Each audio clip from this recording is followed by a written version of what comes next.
Pues hay que hablar de todo lo que está sucediendo en Irán porque es muy enredado, está ya todo muy hecho bolas, pero esto quizás debamos abrir con esto. El que estemos así de confundidos y a la expectativa de información confiable, verídica, pues final, ¿no? Y quiero decir final porque parece que estas palabras que dice el gobierno norteamericano cambian cada semana, a veces no dura ni un día, ¿no? Que Trump ha anunciado ya se rindieron incondicionalmente. Eh, Primero tuvimos reportes de que se había llegado a un tipo pues de negociación de paz entre el gobierno estadounidense y el gobierno pues iraní, específicamente para reabrir este estrecho de Hormuz tan importante, que es donde pasa pues el petróleo. Y este acuerdo habría incluido una suma enorme de dinero que se le inyectaría al país, aparte de otras concesiones por parte de Estados Unidos. Todos los analistas llamaron a estas condiciones una derrota eh, pues innegable, humillante de Estados Unidos, en la cual pasó de decir negociamos con bombas, no sé si recuerden al secretario de guerra, a Hexet, decir nosotros negociamos con bombas y los vamos a bombardear hasta que se regresen a la época de piedra, vamos a destruir todo. No, incluso dijo, no, nosotros no negociamos, solo aceptamos así prácticamente estoy parafraseando aquí, solo vamos a aceptar una rendición total de parte del gobierno iraní. Entonces pasaron de esto a vamos a darle, vamos a darles una cantidad de dinero exorbitante y otras concesiones con tal de que vuelvan a abrir el estrecho de Hormuz. Eh, el problema, queridos radioescuchas, es que esto ya, pues antes de que se llevara a cabo, ya estaba puesto en duda porque Israel está, pues prácticamente declaró que ellos no están sujetos a los tratos que haga el gobierno estadounidense. Por supuesto, también muchos críticos, especialmente periodistas, dijeron inmediatamente, ¿no? Claro, están ellos dispuestos a recibir dinero y apoyo armamentístico, apoyo económico de muchos tipos, también apoyo logístico, tecnológico por parte de Estados Unidos, pero de alguna manera no están dispuestos a comprometerse con los acuerdos de paz que el gobierno estadounidense lleve a cabo. Eso es una crítica a Israel. Eh, y parece que uno de los puntos de negociación de Irán con Estados Unidos era que Israel no siguiera atacando Líbano. Eso es, se vuelve a hacer bueno, se empieza a hacer más complejo, queridos radioescuchas, ¿no? Entonces aquí tenemos un triángulo local. Tenemos Israel, tenemos Irán y tenemos Líbano, que son 3 países. No sé si ustedes recuerdan, de hecho, no tiene mucho que Israel empezó a bombardear Líbano diciendo que había células de Hezbollah. Hezbollah es una organización reconocida como terrorista y que ha atentado contra Israel. Entonces Israel ataca el Líbano, desplaza gente, los ataques no paran, ¿no? Después Estados Unidos ataca a Irán. Y en ese inter, Hezbollah devuelve el fuego a Israel. Eh, Parece ser que a raíz de la agresión que está sufriendo Irán, y ahí se vuelve ya un problema de este triángulo completo y Estados Unidos, por supuesto, al otro lado, pues, del mundo. Entonces, estos tres estados están involucrados en este conflicto y al parecer, pues, la negociación de paz tendría que incluir que Israel deje o cese las hostilidades en contra del Líbano, lo cual la BBC reporta. Aquí tengo una nota que quería compartirles, acaba de publicarse hace una hora, que Israel y Hezbollah continúan los ataques incluso a pesar de la orden de cese de fuego, bueno, del cese de fuego. Y por lo menos han muerto 20 personas por ataques israelíes. Esto es lo que reporta la BBC en el sur del Líbano, a menos de 24 horas de este nuevo cese al fuego entre Israel y Hezbollah. Entonces, esto es bastante complejo. Quisiera yo explicarles de manera más detallada, más minuciosa, queridos radioescuchas, toda la política del Medio Oriente. Desafortunadamente no soy experto y esto quiero que lo sepan desde un principio. Tenemos una experta que colabora con nosotros que se llama Marta Maroto. Si ustedes quieren ir por los detalles de estos acontecimientos, vean los videos, los tenemos en Península 360 Press, por favor. Pero lo que, continuando con este artículo de la BBC, lo que está pasando entre estos ataques renovados entre Hezbollah e Israel es que ponen de nuevo en mala posición, en tela de juicio, el cese al fuego y las pláticas de paz que tienen Irán y Estados Unidos. Perdón. Y entre esto, pues Irán no tiene que disparar ni una sola bala para tratar de hacer palanca y pues poner las condiciones que ellos quieran, porque la fuerza que tiene Irán es cerrar de nuevo el estrecho de Hormuz y entonces regresan al square one, ¿no? Regresan a la primera base, regresan a donde iniciaron y Estados Unidos se queda, bueno, y todo el mundo, específicamente también Europa, se quedan sin recursos bueno, sin materias primas para hacer gasolina, ¿no? Sin petróleo, y no necesitan disparar ni una bala. Hay reportes encontrados, reportes contradictorios, queridos radioescuchas, entre si este estrecho sigue abierto o no, pero de nuevo, esta situación no es nueva, no es nueva. Tenemos reportes cada día que se cierra, que se abre, que se cierra y que se abre, y esto depende no solamente del humor de los líderes y las decisiones que se hagan en medio de una guerra contra Estados Unidos, sino también responde a la incapacidad del gobierno norteamericano para ofrecer comunicaciones claras, concisas y a tiempo. Entonces nos deja a todos un mal sabor de boca cuando no tenemos reportes claros, confiables del qué es lo que está pasando. Claro, pensando nada más en que es incompetencia.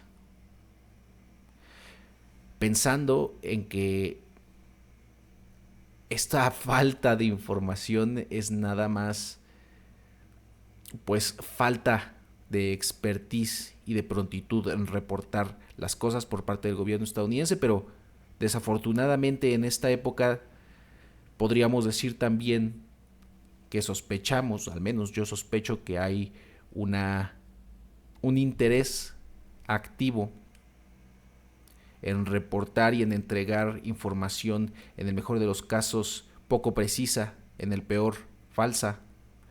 Recuerden que Trump tenían una cuenta. ¿Quién fue? No me acuerdo si fue NBC News. Perdón, ABC News, que había hecho una cuenta de cuántas veces Donald Trump había dicho que Irán ya se había rendido y eran más de 20. Le preguntaban los periodistas y decía Trump, no, ellos ya se rindieron, pero no queremos nada de ellos, los vamos a seguir bombardeando. O dijeron, no, es que ya no pueden seguir, ya me están rogando que se rindan. Entonces, por eso digo de nuevo, en el peor de los casos, pues son mentiras pues obvias para manipular la óptica alrededor del gobierno de Donald Trump, entre otras cosas que ya hemos visto que muchos expertos, investigadores y periodistas también acusan al gobierno estadounidense de estar comprando y vendiendo acciones alrededor de las decisiones del gobierno estadounidense, incluyendo pues la guerra en Irán. De hecho, tuvimos un programa dedicado también a esas noticias. Parece que este trato se va a desmoronar. De hecho, la BBC, fíjense, anuncia que el viernes el ministro de Salud de Líbano reportó que 47 personas habían sido muertas y 97 heridas en ataques israelíes, mientras que un solo soldado de las fuerzas israelíes fue muerto. Esto lo reporta la BBC, mientras que Líbano está diciendo que hay familias inocentes, bueno, al menos no militares, ¿no? Fueron pues muertas, fueron heridas. Eso es lo que dice Líbano. Israel dice que esto fue un ataque que desmembró literalmente una célula de Hezbollah con docenas de efectivos de Hezbollah neutralizados. No sé si ustedes confíen mucho en el gobierno israelí y en sus cifras. Es una situación muy compleja. Vale la pena regresar a lo que yo siempre les comento. Cuando parece que queremos aplicar la lógica de los buenos y malos en un conflicto, no necesariamente funciona y sobre todo no necesariamente nos lleva a un análisis que nos permita comprender el hecho. Si uno piensa que Israel es el bueno del cuento, pues creo que no se está uno aproximando a la verdad, o al menos a la complejidad del hecho. Si uno piensa que Hezbollah son los buenos, definitivamente tampoco uno se está aproximando a la verdad. Lo que sí quiero decirles, queridos radioescuchas, es que hay civiles, muchos civiles, que están desafortunadamente perdiendo la vida, niños, mujeres, hombres, niñas, abuelos, abuelas, que se han encontrado pues en medio de este conflicto, y son ellos quienes están verdaderamente sufriendo, independientemente de si uno tiene que elegir un lado o no. Creo que todos debemos estar en el lado pues de defender estas personas que no tienen un arma en las manos ni un misil en su patio trasero, y que pues definitivamente, independientemente de su posición política, siguen siendo bajas humanas innecesarias y lamentables. Y lo digo esto porque una defensa de aquellos quienes están de parte del Estado israelí es que te acusan, ¿no? Si tú criticas al Estado de Israel y su política pues genocida, si tú criticas esta política, entonces estás del lado de los terroristas, ¿no? Entonces eres un pro-terrorista. Claro que no. Claro que no. Por eso digo, ¿no? Esta idea está tratando de forzar el pensamiento en el que solo puede haber buenos y malos, y si no eres de los buenos, eres de los malos. Eso no es cierto. Eso no es cierto. Lo que sí sabemos, queridos radioescuchas, es que este conflicto no se va a acabar hoy, no se va a acabar mañana. Uno quisiera que se vaya a acabar mañana, pero las acciones del Estado israelí apuntan a que no van a limitarse, no van a apegarse a las pláticas de paz del gobierno estadounidense, y como resultado va a ser difícil que se llegue a una paz duradera, estable y que beneficie a todos, ¿no? Porque de nuevo, si esta guerra se alarga, si esta guerra continúa, las reservas de petróleo de muchos países se van a agotar y entonces sí veremos unos precios enormes de los energéticos, por supuesto específicamente de gasolina, entre otras cosas, porque ya saben ustedes que la comida, que los productos, que las mercancías no se teletransportan, tienen que ser movidas mediante unas cosas que les llamamos camiones y desafortunadamente esos camiones usan diésel, usan derivados de este petróleo que ahora está atorado en este estrecho. Pero ¿qué significa para nosotros? Al final, esto que yo les estoy comentando y que quizás dirán, bueno, esto está ocurriendo al otro lado del mundo. Primero, esto ya se los acabo de decir, el petróleo y la inflación, pero también significa que por parte de esta negociación, de esta cantidad exorbitante de dinero que el gobierno estadounidense le va a dar al gobierno iraní, o que reportan que se le va a dar, pues tiene que salir de algún lado, tiene que salir de algún lado. Eh, Como diría el dicho estadounidense clásico, Money don't grow on trees, y como también lo repetiría Cage the Elephant, pues este dinero no sale de la tierra, no brota de ningún lado. Si va a salir del erario público, si va a salir de los contribuyentes estadounidenses, entonces es el peor de los resultados, porque se gastó dinero en el esfuerzo militar para bombardear Irán y al final, aparte, se les va a dar dinero del erario público. La otra opción que por ahí ronda es que va a venir dinero de otros lugares, incluyendo inversionistas pues privados, lo cual a mí me huele terrible. Eso no debería hacerse porque no hay ningún dinero de nuevo que brote del suelo y sobre todo nadie te va a dar dinero gratis, nadie te va a regalar dinero sin imponerte, en el mejor de los casos, condiciones, en el peor de los casos, intereses. O bueno, supongo que los intereses serían mejor porque solo sería dinero. A veces, como lo hemos descubierto en nuestros países de Latinoamérica con el Fondo Monetario Internacional, muchos de estos compromisos sobre el dinero que no es nuestro incluyen modificaciones en las políticas sociales, económicas y laborales de nuestros países. Entonces, dependiendo de dónde salga esa cantidad enorme de dinero que evidentemente nunca se pensó invertir en cosas que importan en este país, como por ejemplo el acceso a la salud.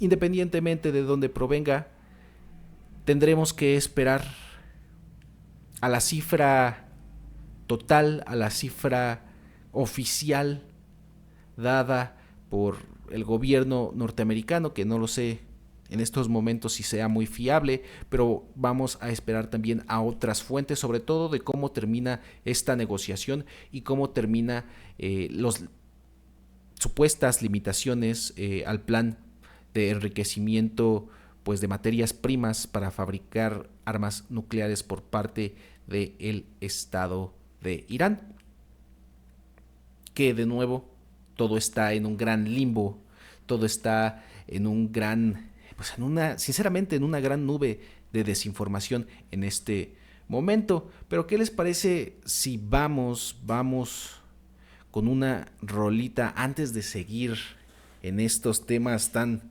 difíciles, a veces repetitivos, queridos radioescuchas, porque así como hoy estoy diciendo el estrecho de Hormuz está abierto, así diré mañana está cerrado y pasado Trump dirá que ya ganaron la guerra y que se va a entregar una medalla a sí mismo.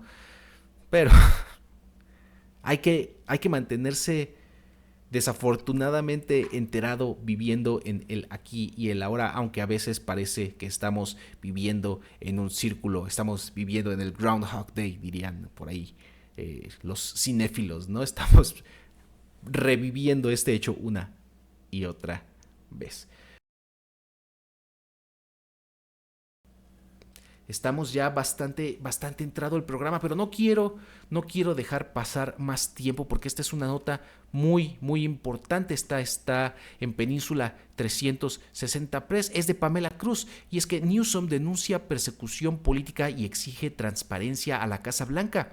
El gobernador de California, Gavin Newsom, elevó esta semana su confrontación con Donald Trump al denunciar que el Departamento de Justicia ha emprendido una investigación con motivaciones políticas en su contra y ha extendido las pesquisas a su esposa, Jennifer Civil Newsom, y a personas cercanas a su familia. A 2 días de hacer públicas sus acusaciones, Newsom insiste en que no existe evidencia de irregularidades y que la investigación forma parte de una estrategia de intimidación impulsada por el presidente estadounidense con sus adversarios políticos. En los últimos días, agentes federales han llamado a las puertas de amigos de familia y antiguos empleados, no porque hayan encontrado un delito, simplemente están intentando encontrarlo, afirmó el gobernador en un mensaje difundido en Sacramento. El demócrata, considerado una de las figuras más visibles de la oposición a Trump y uno de los posibles aspirantes a la presidencia de su partido para el 2028, aseguró que el mandatario republicano está utilizando las instituciones federales para atacar a quienes lo cuestionan. Donald Trump no me ataca solo por mis tweets ofensivos, me está atacando porque porque estoy considerando presentarme a la presidencia, porque odia que le haya señalado repetidamente sus mentiras y engaños, sostuvo. Hasta el momento, el Departamento de Justicia no ha hecho públicos cargos o acusaciones formales contra Newsom o su esposa, ni han detallado el alcance de la investigación. Diversos medios estadounidenses han reportado que la pesquisa incluye organizaciones vinculadas a Jennifer Civil Newsom, cineasta y activista en favor de mujeres y niñas, aunque no existen señalamientos públicos de conducta ilegal por parte de ella. Para el gobernador, ese es precisamente el problema. Y justo la semana pasada me enteré de que su campaña ha llegado hasta mi propia casa para atacarme a mí. Está yendo tras mi esposa Jen. Si no pueden intimidarme a mí, irán por la madre de nuestros hijos. En respuesta, la oficina del gobernador presentó una solicitud amparada en la Ley de Libertad de Información para exigir al Departamento de Justicia la entrega de correos electrónicos, mensajes de texto, memorandos y otras comunicaciones relacionadas con la investigación y altos funcionarios de la dependencia. El pueblo estadounidense merece saber quién ordenó este abuso de poder y hasta dónde llega, señaló Newsom. La petición busca esclarecer el papel de funcionarios de alto nivel del Departamento de Justicia y determinar quién autorizó las pesquisas, luego de que el propio Trump pidiera públicamente el arresto del gobernador el año pasado. El enfrentamiento entre ambos líderes se ha intensificado desde el regreso de Trump a la Casa Blanca. Ha chocado en temas como migración, elecciones, derechos civiles y el papel del gobierno federal en California, un estado que se ha convertido en uno de los principales contrapesos políticos a la administración republicana. Sin embargo, Newsom asegura que la disputa ha dejado de ser únicamente política. Puedes criticar mis registros, puedes investigarme, puedes acusarme. Eso lo dijo Newsom.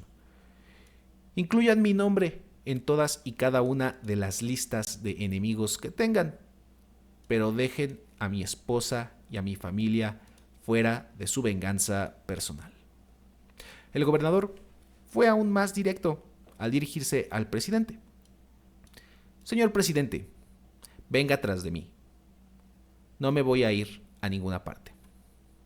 Mientras el Departamento de Justicia guarda silencio sobre el caso, Newsom ha logrado convertir la controversia en una bandera política. La defensa de las instituciones frente a lo que considera un uso partidista del poder federal y, al menos por ahora, parece dispuesto a convertir esta batalla en una de las grandes discusiones políticas rumbo a las elecciones presidenciales del 2028. Pues, ¿qué les estábamos platicando? Justo de qué estábamos hablando. Por eso quería darle primero espacio a la nota de Sandra, porque hay algo que caracteriza a los gobiernos totalitarios en cualquier lugar donde se encuentren, y esa es la persecución de los enemigos políticos. Curiosamente, que de manera muy hipócrita denunció Donald Trump. No sé si recuerden que se inició una investigación contra Donald Trump porque tenía documentos clasificados en su casa de Mar-a-Lago cuando él ya no era presidente, cuando perdió las elecciones frente a Joe Biden. Se le dijo amablemente que los regresara, se les dijo, pues amenazándolo con persecución legal, que las regresara, estos documentos, estas carpetas. Se negó y al final tuvo que ir el gobierno a sacarle esas carpetas, esos documentos, esos papeles clasificados que tenía Donald Trump. Ahí inició una de tantas investigaciones que ha tenido el ahora presidente de Estados Unidos. Y entonces, en ese entonces, fíjense nada más, Donald Trump denunció persecución política por parte del gobierno. No puede ser más obvio. O sea, no puede ser más obvio que él era culpable. No solamente porque se llevó esos documentos, sino porque se negó a regresarlos. Esto, claro, es pues nada más un escalón de una escalera muy grande de atropellos, ilegalidades y delitos que tiene en su historial el presidente de Estados Unidos. En ese entonces él prácticamente gritó: hay persecución política. Incluso una de sus promesas de campaña, si ustedes recuerdan, fue terminar la persecución política, que de hecho también estuvo presente, esas palabras estuvieron presentes cuando él dio su discurso de aceptación, ¿no? Cuando toma la presidencia, él dice abiertamente que va a terminar con la persecución política. Claro, lo dice en ese momento porque según él había sido víctima de una persecución política. Luego nos enteramos también de que estuvo presionando, por ejemplo, a Georgia para que encontrara votos a su favor, cosas por supuesto totalmente ilegales, que estuvo presionando a diferentes gobernadores, que ha tenido por supuesto también venganzas políticas directas contra gobernadores de diferentes estados de la Unión que se niegan o que osan nada más desafiarlo, ¿no? O que se niegan a llevar sus políticas, o incluso que lo desafían nada más de palabra. Nada más de palabra. Ese es suficiente motivo para el rencor de Donald Trump y que use recursos públicos para perseguirlos, o en el caso contrario, que empiece a cortar programas o flujo de capital para diferentes programas sociales de estos estados, o amenace con hacerlo al final, ¿no? Porque eso puede obviamente ser discutido en la corte, así como lo vimos en el caso del despliegue de ICE, en el que desafortunadamente pues Pretty perdió la vida. Debido a estas protestas, Donald Trump amenazó con una serie de recortes también a la ciudad. Entonces esto no es nuevo. Esto no va a acabar de nuevo mañana. Y creo que independientemente como de a ti, querido radio escucha, individualmente te caiga Newsom, ¿no? Si estés de acuerdo, si no estés de acuerdo, si crees que es apto para llevar la presidencia de este país o de cualquier otra competencia en un cargo público, independientemente de lo que tú pienses de él. Lo que yo he dicho también en otros programas es: estos políticos, estos representantes, estos líderes necesitan libertad y garantía de libertad de cualquier persecución política cuando están ejerciendo su libertad de expresión, su libertad de organizarse y por supuesto su libertad de votar y ser votados.